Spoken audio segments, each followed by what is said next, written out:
오늘도 들으러 와주셔서 감사합니다. 들으시기 전에 구독과 좋아요 부탁드리며 오늘의 사연 바로 시작하겠습니다. 안녕하세요. 저는 아마 이번 생에 사나운 팔자로 태어난 것 같은 여자입니다.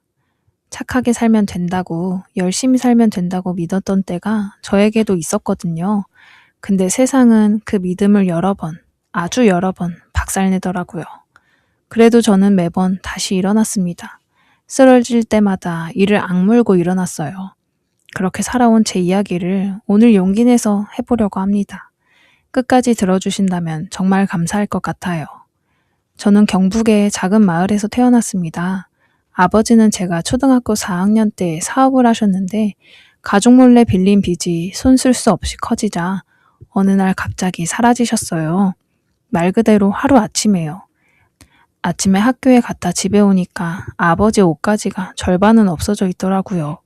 엄마는 그날 부엌 바닥에 주저앉아 계셨는데 저를 보고도 아무 말씀도 못 하셨어요. 멍하니 눈물만 흘리셨죠. 그날 이후로 엄마는 혼자 저를 키우셨습니다. 낮엔 식당 주방일, 밤엔 건물 청소, 주말도 없이 일하셨죠. 저는 엄마가 그렇게 일하는 걸 보면서 빨리 어른이 되어야겠다는 생각 하나로 학교를 다녔습니다.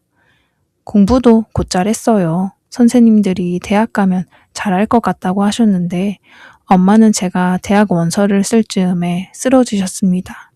원인은 과로였죠. 처음엔 좀 쉬면 낫겠지 했는데 검사를 해보니 몸 곳곳이 이미 망가져 있었어요. 병원에서 입원 치료를 받아야 한다고 했을 때 저는 대학교 원서 대신 취업을 위한 이력서를 썼습니다. 그게 당연한 거라고 생각했어요. 제가 일하면 되니까, 제가 벌면 되니까. 22에 처음 들어간 곳은 작은 무역회사였습니다. 격리보조로 시작해서 뭐든 열심히 했어요. 야근도 마다 안 했고 상사분들 커피도 챙겼고 모르는 건 집에 가서 공부까지 했죠.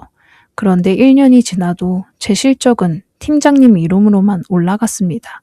제가 밤새워 만든 엑셀 자료가 팀장님 보고서에 그대로 들어가 있는 걸 처음 봤을 때 어찌나 황당하던지요. 고민 끝에 항의했더니 돌아온 말은 이랬어요. 신입이 무슨 공을 내세워. 팀 성과가 곧 네 성과지. 그리고 솔직히 말해 학벌도 없고 인맥도 없는 너가 여기서 계속 일하려면 좀 더 겸손해야 하지 않겠어? 그 말이 어찌나 치욕스럽던지 눈물이 날 것 같았지만 꾹 참았습니다. 결국 그 회사는 2년 만에 나왔어요. 나오면서 제가 만든 자료들을 다 백업해뒀다가 다음 회사 면접에서 포트폴리오로 썼습니다. 두 번째 회사가 지금까지 다니고 있는 곳이에요. 중소기업이지만 사람들이 좋고 제 일을 제대로 인정해주는 곳입니다. 거기서 격리팀 주임으로 자리 잡기까지 꼬박 4년이 걸렸어요. 그쯤 엄마는 돌아가셨습니다. 입원한 지 8년 만이었어요. 그동안 병원비 내면서 모아둔 돈이 거의 없었지만 후회는 없었습니다. 엄마의 마지막 가시는 길 제가 곁에 있었으니까요. 엄마는 가시기 전날까지 제 손을 꼭 잡고 이렇게 말씀하셨어요. 지은아, 엄마가 너한테 해준 게 없어서 미안하다. 근데 너를 낳은 건 내 인생에서 제일 잘한 일이야. 저는 엄마 손을 꼭 잡고 웃어드렸어요. 그러고 나서 집에 와선 혼자 한참을 울었죠. 엄마 장례를 치르고 나니 세상에 저 혼자 남은 기분이었습니다. 어릴 때 아버지가 떠난 뒤로도 느껴보지 못한 종류의 외로움이었어요. 완전히 혼자라는 게 이런 느낌이구나 싶었죠. 그런데 사람 마음이란 게 참 묘하더라고요. 그렇게 외로운 순간에 누군가 손을 내밀면 평소보다 훨씬 크게 느껴지더군요. 준혁 씨를 만난 게 바로 그때였습니다. 엄마 장례를 치르고 2달쯤 지났을 때 회사 거래처 사람으로 처음 만났어요. 인테리어 업체 대표로 일하고 있다고 했는데 첫 인상이 듬직한 사람이었습니다. 업무로 몇 번 만나다 보니 자연스럽게 밥도 먹게 됐고 그러다 제 사정을 좀 알게 됐는데 어느 날 이렇게 말하더라고요. 혼자 그 짐 다지고 살아온 거네요. 인생에 큰 굴곡을 만나셨으니 앞으로 잘 될 일만 남으셨습니다. 그 말 한마디에 제 마음이 활짝 열려버렸어요. 그날을 계기로 그렇게 6개월을 만났죠. 준혁 씨는 제게 참 잘해줬어요. 야근하는 날엔 회사 앞에 와서 기다려주고 제가 피곤하다 하면 말없이 어깨에 기대라고 해주고 늘 제 옆에 있어주는 사람이었죠. 시어머니를 처음 만난 날 제 손을 두 손으로 잡으시더니 이렇게 말씀하셨어요. 우리 준혁이가 사람 보는 눈은 있나 봐. 눈빛만 봐도 야무진 사람인 게 느껴지네. 어머니 일찍 여의고 얼마나 힘들었어. 우리 집에 오면 내가 엄마가 되어줄게. 부담스러워하지 말고 편하게 생각해. 시아버지는 말수가 적으셨지만 제가 말을 하면 리액션도 잘 해주시고 잘 웃어주셨어요. 시누이 지수는 그때 25이었는데 깔깔거리며 언니 하면서 붙어 다녔습니다. 나쁘지 않았어요. 나쁘지 않은 정도가 아니라 솔직히 믿기지 않을 만큼 행복했어요. 가족이라는 울타리가 이런 거구나 싶었달까요? 그래서 저는 준혁 씨의 청혼을 받아들였습니다. 결혼은 작게 했어요. 저도 화려한 걸 원하지 않았거든요. 서울 외곽에 전세로 작은 아파트를 얻었는데 보증금은 전부 제 돈이었습니다. 엄마 병원비를 내면서도 10년 넘게 조금씩 모아온 돈이었어요. 남편은 사업을 하느라 당장 목돈이 없다고 해서 제가 다 냈죠. 그때는 그게 당연한 것처럼 느껴졌어요. 어차피 가족인데, 우리 집인데, 내 돈이 들어가는 게 뭐가 대수냐고 스스로 합리화했던 것 같습니다. 신혼 초엔 정말 좋았어요. 남편은 여전히 다정했고 시어머니도 가끔 반찬을 해다 주셨습니다. 저도 열심히 살림하면서 회사를 다녔죠. 이 정도면 됐다 싶었습니다. 많이 바란 것도 아니었고 그냥 이렇게 조용히 따뜻하게 살면 된다고 생각했어요. 그 생각이 흔들리기 시작한 건 결혼한 지 불과 6개월쯤 됐을 때였습니다. 시어머니가 전화를 자주 하시기 시작했어요. 처음엔 그냥 안부 전화인 줄 알았는데 갈수록 잦아지더라고요. 지은아, 준혁이 아침에 뭐 먹였어? 국은 끓여줬어? 지은아, 우리 준혁이 요즘 안색이 좀 안 좋던데 피곤한가 보다. 보양식 좀 챙겨줘. 지은아, 지난번에 명절에 준혁이 양말 구멍 뚫린 거 내가 봤거든. 살림을 좀 더 신경 써야지. 하루가 멀다 하고 전화가 왔습니다. 전화만 오면 다행이지 어느 날부턴 예고 없이 집에 오시기도 했어요. 제가 회사에서 막 퇴근해서 피곤해 죽겠는데 거실에 시어머니가 앉아 계신 거예요. 저는 비밀번호를 알려드린 적도 없는데 아마 100% 남편이 말해준 거겠죠. 처음엔 참았습니다. 어른이시니까 그러려니 하자 싶었죠. 하지만 참을수록 끝이 없더라고요. 어느 날은 제가 야근을 하고 늦게 들어왔더니 시어머니가 이미 와 계신 거예요. 남편이랑 저녁까지 먹고 계셨는데 제가 들어가니까 시어머니가 이러시더라고요. 어머, 이 시간에 어디 있었어? 남편 밥은 어떡하고? 야근했어요, 어머님. 야근을 하면 남편한테 미리 연락은 해야지. 준혁이가 얼마나 기다렸는지 알아? 밥도 좀 미리미리 해두고. 남편은 옆에서 아무 말도 안 했습니다. 제가 남편을 봤는데 눈을 피하더라고요. 그날 어찌나 허탈하던지요. 야근은 제가 하고 싶어서 한 것도 아니고 저도 지쳐서 들어왔는데 대뜸 남편 밥 얘기라니. 일도 하고 살림도 제가 다 하고 너무 지쳐갔습니다. 시어머니가 가신 뒤에 남편한테 말했어요. 어머님 오실 때 미리 얘기해 줄 수 없어? 나도 퇴근하고 집에 오면 좀 쉬고 싶거든. 엄마가 우리 보고 싶어서 오시는데 그게 뭐 어때서? 그게 어떠냐고? 내 집인데 항상 다른 사람이 와 있는 게 당연해? 그렇게 말하지 마. 우리 엄마잖아. 예고 없이 오시는 게 불편하다는 말이잖아, 지금.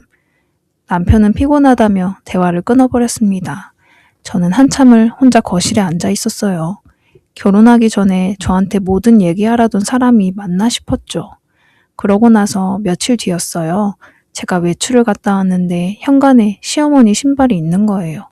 또 예고 없이 오신 거죠. 시어머니께 인사를 드리는 순간 제 얼굴을 보자마자 시어머니가 냉장고를 열어보시더니 이러시는 거예요. 야, 지은아, 냉장고에 반찬이 이게 뭐야? 우리 아들 밥은 제대로 먹이고 있는 거니? 이거 언제 만든 거야? 상한 거 아니야? 저도 모르게 말이 불쑥 튀어나왔습니다. 어머님, 그 냉장고, 어머님 댁 냉장고 아니잖아요. 그 순간 시어머니 표정이 굳더라고요. 옆에 있던 남편도 당황한 표정이었고요. 시어머니는 아무 말 없이 가방을 들고 그대로 나가버리셨는데 그날 저녁 남편이 저한테 이러더군요. 여보, 엄마가 섭섭해 하시잖아. 어른한테 그러면 안 되지. 그럼 예고도 없이 집에 오셔서 냉장고 검사하시는 건 괜찮아? 엄마가 걱정돼서 오시는 거잖아. 걱정이면 전화하면 되지. 왜 굳이 감시하듯이 찾아오셔? 남편은 말이 안 통한다며 방으로 들어가 버렸죠. 저는 그날 처음으로 이 사람이 중간에서 제 편을 한 번도 들어준 적이 없다는 걸 깨달았어요. 시어머니가 저한테 못 살게 굴어도 남편 입에서 나오는 말은 항상 저를 타박하는 말이었으니까요. 시누이 지수가 본색을 드러내기 시작한 것도 그 무렵이었습니다. 지수는 겉으론 여전히 언니 언니 하며 잘 따르는 척을 했는데 시어머니한테 전화할 때 목소리가 좀 다르더라고요. 하루는 지수가 시어머니한테 전화하는 걸 제가 옆방에서 우연히 들었던 적이 있습니다. 엄마, 형수가 오빠한테 되게 차갑게 대하더라. 맞벌이라 그런지 집 살림에 별로 신경을 안 쓰는 것 같기도 하고 내가 보기엔 오빠가 퇴근하고 와도 별로 반겨주지를 않던데 오빠 불쌍하지 않아? 저는 그 말을 들으면서 아, 이 사람이 이런 사람이었구나 싶었습니다. 할 말이 있으면 저한테 하면 되는데 뒤에서 어머니한테 일러 바치는 게 더 치사하고 무서운 방식이라는 생각이 들었죠. 더 황당한 건 그 다음이었어요. 며칠 뒤 지수가 저한테 밥을 먹자고 연락을 해왔죠. 갑자기 왜 그러나 했는데 만나자마자 대뜸 이런 말을 하더군요. 언니, 나 언니가 걱정돼서 하는 말인데 오빠가 요즘 좀 힘들어하는 것 같더라고. 언니가 좀 더 오빠한테 신경 써줬으면 해서. 저는 속으로 웃음이 나왔습니다. 참 사이좋은 남매납셨다 싶었죠. 하지만 아무 말 안 했어요. 그냥 웃으면서 알겠다고만 했죠. 그때부터 저는 지수를 다르게 봤습니다. 웃으면서 저를 부르는 그 얼굴 뒤에 분명히 뭔가 있다는 걸. 그리고 남편도 조금씩 달라지고 있었어요. 결혼 초엔 다정하던 사람이 갈수록 말이 없어지고 퇴근하면 핸드폰만 보고 제가 말을 걸면 피곤하다는 말이 먼저 나왔습니다. 사업 얘기도 잘 안 하더라고요. 전엔 사업이 잘 되고 있다며 신나게 얘기하던 사람이 제가 물어보면 알아서 하고 있으니까 신경 쓰지 마. 이 한마디로 끊어버리더라고요. 이상하다 싶었지만 설마 했습니다. 설마 내가 모르는 뭔가가 있겠어. 다들 살다 보면 이런 시기가 있다는데 그냥 권태기인가 보다 했죠. 근데 어느 날 제가 일찍 퇴근해서 집에 오니 남편은 없는데 거실 테이블 위에 서류가 펼쳐져 있더라고요. 무심코 봤더니 뭔가 숫자가 가득한 문서였어요. 세금 관련 서류 같아 보이는데 옆에 적힌 금액인 어마어마하더라고요. 저는 그냥 덮어뒀습니다. 남편이 오면 얘기하면 되겠지 싶어서요. 근데 남편이 들어오자마자 그 서류를 보더니 표정이 싹 굳어지면서 재빨리 가방 안에 집어넣더라고요. 그게 뭐야? 아, 사업 서류 신경 쓰지 마. 그 짧은 대화에서 뭔가 이상한 기운이 확 느껴졌습니다. 저는 사업 서류를 왜 집에 두냐고, 왜 그렇게 빨리 감추냐고 물어봤더니 남편이 얼버무리며 방으로 들어가 버리더군요. 그날 밤 저는 잠이 잘 안 왔어요. 다음날 회사에서 제가 제일 믿는 선배 미란 언니한테 그 얘기를 했습니다. 미란 언니는 저보다 6살 많은데 제가 이 회사에 들어왔을 때부터 지금까지 제 옆을 지켜준 사람이에요. 사회생활 고수라 제가 모르는 걸 많이 알고 있기도 하고요. 언니는 제 말을 다 듣더니 말했어요. 지은아, 내 말이 틀렸으면 좋겠는데 그 숫자가 혹시 억 단위니? 그런 것 같았어. 그리고 세금 관련 서류라고 했지. 지은아, 남편 사업체 국세청 체납조회 한번 해봐. 사업자 번호만 있으면 돼. 저는 그런 게 있는 줄도 몰랐어요. 언니 덕분에 그날 처음으로 남편 사업체를 조회해봤습니다. 이상하게 괜히 손이 떨렸어요. 진짜로 뭔가 나오면 어떡하지 싶어서요. 그런데 그런 생각이 무색하게 체납액이 나왔습니다. 작은 금액이 아니었어요. 몇 년에 걸쳐 쌓인 거였는데 제가 생각한 것보다 훨씬 컸습니다. 저는 그걸 보면서 머릿속이 하얘졌어요. 사업이 잘 된다고 했는데, 확장한다고 했는데 그게 다 거짓말이었던 건지. 그날 밤은 정말 이상한 밤이었습니다. 남편은 퇴근하고 들어와서 평소랑 똑같이 밥을 먹고 핸드폰을 보고 씻고 잤어요. 저는 그 옆에서 아무것도 모르는 척 밥을 차리고 설거지를 하고 불을 껐습니다. 속으론 온갖 생각이 다 들면서요. 이 사람이 나한테 거짓말을 하고 있구나. 얼마나 됐을까? 결혼하기 전부터였을까? 아니면 결혼하고 나서 어려워진 건가? 깊이 생각할수록 손만 차가워지더라고요. 잠자리에 누웠는데 남편이 참 멀게 느껴졌어요. 같은 이불 속인데 이 사람이 이상하게 낯설었습니다. 다음날 미란 언니한테 결과를 말해줬더니 언니가 커피를 한 모금 마시고 이러더라고요. 지은아, 너 절대 지금 당장 티내지 마. 더 알아봐야 돼. 언니, 그럼 나 어떻게 해야 돼? 움직이기 전에 알아야 할 게 있어. 그 사람들이 다음에 뭘 하려는지 섣불리 알고 있다는 걸 들키면 너만 불리해져. 일단 모르는 척 해. 언니 말이 맞았어요. 티를 내면 안 됐습니다. 제가 안다는 걸 알면 남편이 또 저 몰래 무슨 일을 벌일지 믿음이 안 갔으니까요. 저는 그날부터 아무것도 모르는 척 완벽하게 연기하기로 했습니다. 겉으론 그냥 평소와 똑같이 밥 차리고 출근하고 퇴근하고 남편이 무뚝뚝하게 굴어도 티 안 내고 시어머니한테 전화가 와도 네 하고 지수가 뒤에서 뭐라 해도 모르는 척 그러면서 저는 조용히 움직이기 시작했죠. 첫 번째로 한 건 변호사 상담이었어요. 미란 언니 소개로 만난 분이었는데 제 상황을 다 설명했더니 변호사님이 말씀하셨습니다. 지금 당장 이혼하는 게 목적이 아니라 증거를 모으는 게 먼저예요. 상대가 먼저 움직이게 놔두세요. 그 움직임 하나하나가 다 증거가 됩니다. 그 말이 제 기준이 됐습니다. 기다리자. 그 사람들이 먼저 움직이게 놔두자. 변호사님 사무실에서 나오고 나서 저는 조용히 제 재산을 정리하기 시작했습니다. 남편과 함께 쓰고 있는 통장에 있는 제 돈을 조금씩 다른 계좌로 분산시켰고 제 명의로 된 서류들도 따로 챙겨뒀습니다. 전세계약서에 제 이름이 올라가 있었는데 그것도 다시 꼼꼼히 확인했죠.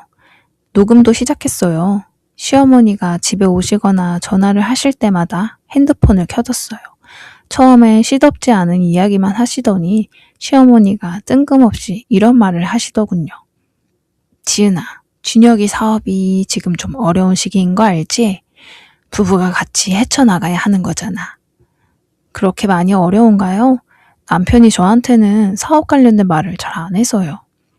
뭐 잠깐 자금이 좀 막힌 거야. 지은이 너 지금 적금 같은 거 좀 있지? 같은 식구끼리 도와줘야지. 저는 그 말을 들으면서 이제 시작이구나 싶었습니다. 핸드폰은 계속 녹음 중이었어요. 그쯤 지수가 저한테 이상하게 살갑게 구는 거예요. 갑자기 카페 가자, 쇼핑 가자 하면서 불러내더군요. 그러더니 어느 날 쇼핑몰에서 명품 가방을 들고 저한테 이랬어요. 언니, 이거 이쁘지 않아? 나 오빠한테 이번에 사달라고 했거든. 준혁 오빠가 곧 돈 생긴다고 했어. 저는 웃으면서 예쁘다고 했습니다. 구매하라고요. 속으론 달면서요. 나중에 알고 보니 지수가 그때 그 가방을 자기 카드로 할부로 긁었는데 남편에게 갚아달라고 했던 모양이에요. 남편은 제 돈이 들어오면 다 해결해 주겠다고 했던 거고요. 그러니 저한테 잘 보이려고 갑자기 살가워진 거였죠. 남편이 저녁에 본론을 꺼내더라고요. 밥을 먹고 나서 남편이 조심스럽게 말을 꺼냈어요. 여보, 나 사업 자금이 지금 좀 급하게 필요한데 얼마나? 지금 우리 전세보증금 있잖아. 그거 빼서 좀 쓰면 안 될까? 저는 잠시 할 말을 잃었습니다. 그 전세보증금은 제가 엄마 병원비를 내면서도 10년 넘게 조금씩 모은 돈이었어요. 남편이 한 푼도 보태지 않은 온전히 제 돈이었고요. 그 사실을 남편도 알고 있었습니다. 그 돈 내 돈인 거 알지? 알지. 근데 부부 사이에 지금 내 돈, 네 돈이 어디 있어. 내가 사업 살리면 2배로 돌려줄게. 2배로 주겠다, 뭐 하겠다. 이런 거 지금 당장 해줄 수 없는 일이면 말 꺼내지도 마. 나도 뭔가 얻는 게 있어야 빌려주지. 담보 같은 거 잡아줄 수 있어? 그 말을 꺼내는 순간 남편의 표정이 확 굳더라고요. 담보? 부부 사이에 담보가 어딨어. 나 지금 그 말 굉장히 서운한데? 서운한 게 아니라 당연한 거 아니야? 그 돈이 한두 푼도 아니고. 당신 나 못 믿는 거야? 우리가 이런 사이였어? 남편이 급하다는데 어떻게 계산부터 해? 저는 그 말에 흔들리지 않았습니다. 예전에 저였다면 미안하다고 했을 거예요. 근데 그때 저는 이미 남편 사업 체납 내역을 알고 있었으니까요. 당신이야말로 내 전 재산을 빌려달라는 건데 나는 그거 하나 요구하는 게 그렇게 이상한 거야? 진짜 실망이다. 당신이 이런 사람인 줄 몰랐어. 남편은 그 말을 끝으로 방으로 들어가 버렸죠. 저는 혼자 거실에 앉아서 그 말을 곱씹어 봤어요. 실망이라고, 이런 사람인 줄 몰랐다고. 정작 저를 속이고 있는 사람이 저한테 실망했다고 하는 게 어이가 없으면서도 이게 바로 가스라이팅이구나 싶었습니다. 내가 잘못한 건 없는데 내가 나쁜 사람이 된 것 같은 그 기분. 예전이었으면 제가 먼저 사과하러 방에 들어갔을 겁니다. 근데 저는 그냥 불을 꺼버렸어요. 며칠간 남편이 서막하게 굴었습니다. 말도 별로 안 하고 밥도 따로 먹고 저는 그냥 놔뒀어요. 그러다 일주일 뒤 저녁에 남편이 먼저 다가오더니 이러는 겁니다. 여보, 내가 생각해봤는데 여보가 담보 요구하는 거 이해해. 미안해. 내가 엄마한테 말해서 엄마 명의 땅 서류 가져올게. 그걸로 안심이 되면 빌려줄 수 있어? 저는 그제야 표정을 풀며 알겠다고 했습니다. 며칠 뒤 시어머니가 서류를 들고 오셨어요. 경기도 외곽에 있는 땅 문서였는데요. 저는 고맙다고 웃으면서 받았습니다. 그리고 그 서류를 가지고 바로 변호사님을 만나러 갔어요. 변호사님이 서류를 꼼꼼히 들여다보시더니 말씀하셨죠. 이 땅 이미 근저당 설정이 2개나 돼 있어요. 실질적으로 가져갈 가치가 없는 땅입니다. 담보를 줄 수 있는 게 없으니까 이걸 준 거겠죠. 예상은 했지만 실제로 확인하니 또 달랐습니다. 쓸모없는 서류를 담보라고 건네면서 제 전세금을 빼내려 한 거잖아요. 지금 충분한 정황이 쌓였어요. 남편분이 의뢰인분에게 돈을 빼내려 했고 그 과정에서 허위 담보까지 제시한 거니까요. 이제 준비하신 대로 움직이시면 됩니다. 저는 그날부터 마지막 준비를 했습니다. 전세 계약을 연장하지 않고 이사를 가겠다고 집주인에게 말했어요. 만기가 얼마 남지 않은 시점이었지만 다행히 집주인분은 안 그래도 가족이 이 집에 들어와 살고 싶어 했다고 하셔서 제 보증금은 고스란히 제 통장으로 돌아왔습니다. 그 돈으로 회사 근처 작은 오피스텔 전세 계약을 바로 했어요. 저 혼자 살기엔 충분한 곳이었죠. 남편이 출근한 사이에 제 물건만 하나씩 옮겼습니다. 미란 언니가 차를 빌려줘서 같이 날라줬어요. 짐을 옮기면서 언니가 말했죠. 이거 다 옮기고 나면 저 집에 너 물건 하나도 없는 거 맞지? 응, 잘했어. 말은 짧았는데 그 말이 왜 그렇게 든든하게 들리던지요. 이혼 소장도 이미 접수가 된 상태였습니다. 남편은 아무것도 몰랐어요. 시어머니도 지수도 시아버지도. 다들 제가 조만간 전세금을 내어줄 거라고 믿으면서 각자 계산을 하고 있었겠죠. 남편은 그 돈으로 사업 빚을 맞을 생각이었을 거고 지수는 오빠가 자기 할부금을 해결해 줄 거라고 기대했을 거고 시어머니는 며느리 돈으로 이 위기를 넘기면 된다고 생각했겠죠. 결전의 날은 남편이 날짜를 잡았습니다. 여보, 이번 주말에 엄마 아빠도 오시기로 했어. 우리 다 같이 얘기하고 서류 처리하자. 저는 알겠다고 했어요. 그 주말 시어머니 최순자, 시아버지 박동수, 시누이 지수까지 다 왔습니다. 시어머니는 들어오시면서 제 어깨를 두드리며 잘 생각했다고 하셨어요. 지수는 희죽희죽 웃으면서 언니 오늘도 고생했다고 하더군요. 다 같이 거실에 앉았습니다. 남편이 서류를 꺼냈어요. 대출 신청 서류였습니다. 제 이름, 제 인감이 필요한 서류. 남편이 제 앞에 서류를 내밀더군요. 저는 그 서류를 받아서 천천히 읽었습니다.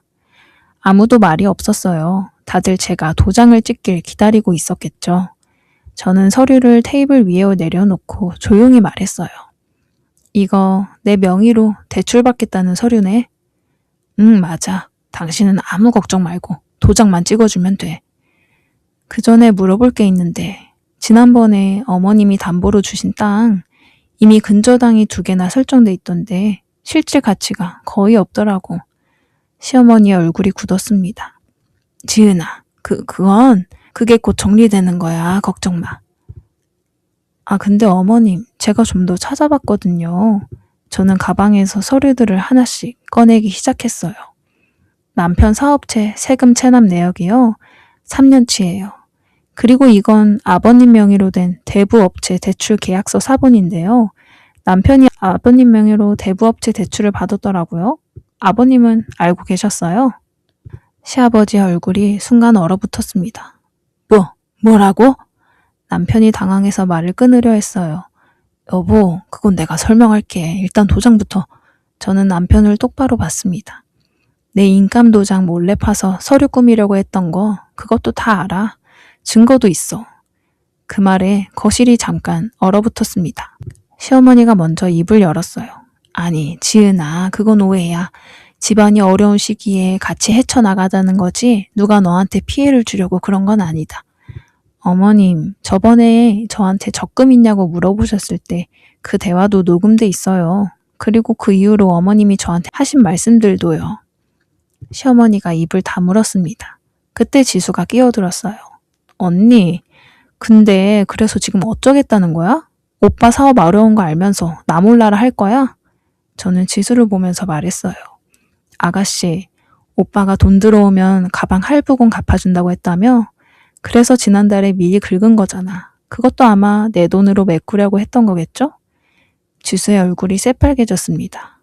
그건 어떻게 알았어? 그리고 그 카드 이미 못 쓸 거예요. 지금 그 카드 한도 다 막혔거든. 지수가 핸드폰을 꺼내 확인하더니 표정이 무너졌어요. 남편한테 소리를 질렀습니다. 오빠, 나한테 다 해결해준다고 했잖아. 그럼 내 카드는 어떻게 돼?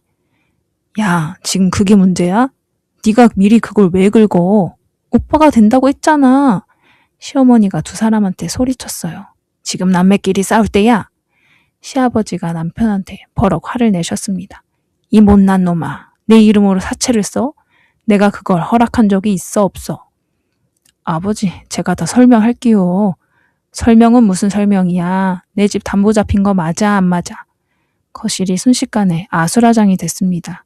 시아버지는 남편한테 소리치고 남편은 해명하려 하고 지수는 카드 문제로 울상이고 시어머니는 사방을 수습하려고 목소리를 높이시고 저는 그 광경을 조용히 바라봤습니다. 그리고 핸드폰을 꺼내 전화를 걸었어요. 변호사님, 지금 다 모여 있어요. 네, 준비됐습니다. 남편이 제 쪽을 봤어요. 지금 뭐 하는 거야? 이혼 소장 이미 접수됐어. 오늘 이 자리에서 한 얘기들이랑 서류들 다 증거로 제출될 거야. 시어머니가 제게 달려들듯 말했습니다. 지은아, 잠깐만. 우리 얘기 좀 하자. 이게 다 오해에서 비롯된 거야. 어머님, 저는 시어머니를 똑바로 봤어요. 처음에 저한테 엄마처럼 해준다고 하셨을 때 저 그 말 믿었어요. 진짜로요. 근데 지금 생각해보니 제 약점을 알고 일부러 하신 말씀이셨죠? 엄마가 없는 사람한테 엄마가 돼주겠다는 말이 얼마나 크게 들리는지 그걸 아시면서 그 말씀을 하신 거였잖아요. 시어머니가 아무 말도 못했습니다. 남편이 제 팔을 잡았어요. 여보, 나 진짜 당신 없으면 안 돼. 내가 잘못했어. 사업 어려운 거 말 못한 것도 엄마한테 너무 기댄 것도 근데 우리 다시 저는 천천히 그 손을 내려놨습니다. 당신한테 기회가 없었던 건 아니야. 당신은 3년 동안 그 시간 동안 내 이름 팔고 내 도장 파려 하고 내 전 재산 노리고 있었잖아. 남편 눈에 눈물이 고였습니다. 저는 미리 싸둔 가방을 들었어요. 나는 내 인생에서 당신들한테 공짜로 줄 게 없어. 내가 여기까지 오는데 공짜로 얻은 게 없었거든. 전부 내가 일하고 버티고 쌓은 거야. 시아버지가 씩씩거리며 말했어요. 너 이 집 나가면 후회할 줄 알아라. 저는 문을 향해 걸어가면서 말했어요. 아버님, 이 집 곧 경매 넘어갈 거예요. 집 미리 싸두시는 게 좋을걸요? 그리고 문을 닫았습니다. 밖에서 미란 언니가 차를 대고 기다리고 있었어요. 제가 나오는 걸 보더니 시동을 걸었죠. 저는 조수석에 앉아서 안전벨트를 맸습니다. 언니가 말없이 운전하다가 한참 뒤에 한마디 했어요. 수고했다. 그 말에 이상하게 눈물이 차올랐어요. 참으려 했는데 결국 흘렸습니다. 언니가 티슈를 묵묵히 건네줬죠. 이후 소송은 변호사님이 잘 이끌어 주셨어요. 남편 측에서 소송이 길어지는 걸 부담스러워 했는지 합의를 원해왔거든요. 처음엔 금액을 낮춰 제시했습니다. 저는 변호사님한테 거절해달라고 했죠. 두 번째로 연락이 왔을 때도 마찬가지였어요. 세 번째에서야 제가 원하는 조건에 가까워졌고 그때 합의했습니다. 위자료에 제가 이 결혼 생활 동안 지출한 생활비 일부까지 정산받고 깔끔하게 끝냈어요. 합의서에 서명하고 변호사 사무실을 나오는 날 저는 근처 카페에 혼자 들어가 아메리카노를 한 잔 시켰습니다. 창가에 앉아서 바깥을 내다봤어요. 사람들이 바쁘게 지나다니더라고요. 그게 그냥 좋았습니다. 저도 이제 저 사람들처럼 그냥 내 일상을 살면 되는구나 싶어서요. 남편 사업은 결국 부도가 났습니다. 제 전세금이 돌아오지 않으면서 자금 조달에 실패한 거죠. 시댁집은 담보로 잡혀있던 빚들이 연쇄적으로 터지면서 경매로 넘어갔다는 말을 나중에 변호사님을 통해 전해 들었어요. 지수는 카드값 문제로 오빠랑 크게 싸웠고 결국 오빠한테 빌려준 돈도 못 받게 됐다고 했습니다. 저는 그 얘기를 들으면서 딱히 통쾌하지도 안쓰럽지도 않았어요. 그냥 그렇구나 했습니다. 내가 바란 건 저 사람들이 무너지는 게 아니었거든요. 그냥 내가 무너지지 않는 것, 그게 다였어요. 지금 저는 새로 이사한 오피스텔에서 잘 살고 있습니다. 이사 온 첫날 밤이 생각나네요. 짐이 반도 안 풀린 상태로 매트리스만 깔고 누웠는데 마음이 고요하고 편안하더라고요. 좁고 아직 낯선 공간인데도 무섭지가 않았어요. 제 냉장고를 열어볼 사람도 없고 예고 없이 함부로 찾아올 사람도 없고 제 도장을 노리는 사람도 없었으니까요. 그게 얼마나 당연한 건데 이 당연한 게 저한테는 꽤 오래 걸렸네요. 지금은 출근하면 미란 언니랑 커피 마시고 퇴근하면 제가 먹고 싶은 거 사다가 혼자 먹고 주말엔 오래 자고 싶으면 자고 나가고 싶으면 나가고 작년부턴 동네 도서관에서 하는 드로잉 클래스도 다니고 있어요. 그림을 잘 그리는 건 아닌데 앉아서 뭔가를 끄적이는 시간이 좋더라고요. 아무도 방해하지 않는 그 시간이요. 나중에 남편한테 모르는 번호로 연락이 한 번 왔었어요. 받자마자 목소리를 듣고 끊었습니다. 그리고 문자 하나 남겼죠. 다시 연락하면 바로 신고할 거야. 내 번호 지워. 그 뒤로 연락은 없었습니다. 저는 오늘 이 사연을 쓰면서 오랫동안 이 말을 하고 싶었다는 걸 느꼈어요. 사람들은 저를 이용하려 할 때 항상 착각을 합니다. 제가 가진 게 없으니까, 기댈 사람이 없으니까 당하고도 떠나지 못할 거라고요. 하지만 저는 그저 그들을 조용히 보며 언제 떠날지를 마음속으로 정하고 있었죠. 아버지가 떠난 날부터 어머니가 돌아가신 날까지 저는 이 세상이 얼마나 차가울 수 있는지를 온몸으로 배웠습니다. 그 세월이 저를 약하게 만들 줄 알았겠지만 오히려 그 반대였어요. 착한 것과 멍청한 건 한 끗 차이입니다. 저는 당신들에게 착하고 싶었지만 저는 제 인생을 포기할 만큼 멍청하지는 않았죠. 지금 이 사연을 듣고 계신 분 중에 저처럼 혼자서 버텨온 분이 계시다면 꼭 말씀드리고 싶어요. 당신이 가진 게 없다고 해서, 기댈 곳이 없다고 해서 당신이 약한 사람인 게 아니에요. 오히려 그 시간들이 당신을 누구보다 단단하게 만들었을 겁니다. 그 단단함을 믿으세요. 나를 함부로 대하는 사람 곁에 오래 있을 이유는 없습니다. 내 편이 아닌 사람을 위해 내 인생을 소진할 필요는 더더욱 없고요. 세상에서 제일 오래, 제일 확실하게 내 편인 사람은 결국 나 자신이더군요. 그걸 깨닫는데 저는 꽤 오랜 시간이 걸렸지만 늦지 않았습니다. 여러분도 늦지 않았고요. 끝까지 들어주셔서 감사합니다. 좋은 하루 되시길 바랍니다. 네, 오늘 사연은 여기까지입니다. 저희는 다음 사연에서 만나요.